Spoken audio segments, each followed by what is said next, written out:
अब वशिष्ठ जी कह रहे, हे राघव, तो इसका उद्धार करो, पत्थर बन करके आपकी प्रतीक्षा की इंतजार की है। चरण कमल रज चाहत, कृपा करहु रघुवीर। रज से पतन हुआ और रज से उद्धार होगा। रज मतलब प्रेम भी होता है, और रज मतलब धूल भी होता है, रति रज है। तो उससे पतन हुआ और आज इसी रज से धूल से उद्धार होगा।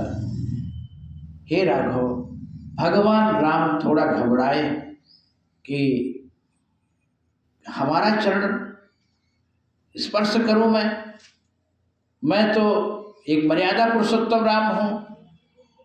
गुरुदेव कृपा तो करना है।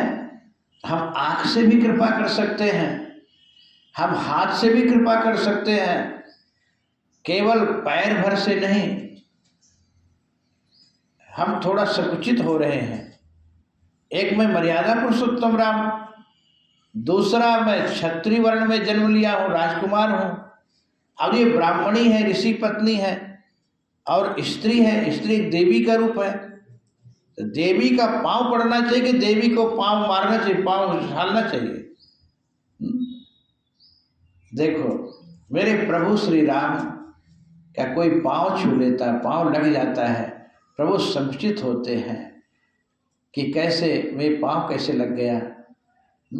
और भगवान जैसे चरण रखेंगे तो भगवान भी कहेंगे, हर्षित नहीं, प्रसन्नता नहीं भगवान होगी, प्रसन्नता चला जाएगा। और हम लोग में से पांव छुआने के लिए खड़े हैं, पांव छू, हमारा पांव छू, प्रणाम करो हमको। अब बताओ, अरे कोई करता है, ठीक नहीं करते, जबरदस्ती करा रहे, जबरदस्ती पांव छुआ रहे हैं। और भगवान राम को कोई पांव छू देता, भगवान बड़े संकुचित हो जाते हैं। भगवान पांव स्पर्श ना हो इसके लिए भगवान कुछ युक्ति निकाल रहे हैं, गुरुदेव से उपाय। सांप भी मर जाए और लाठी भी बच जाए।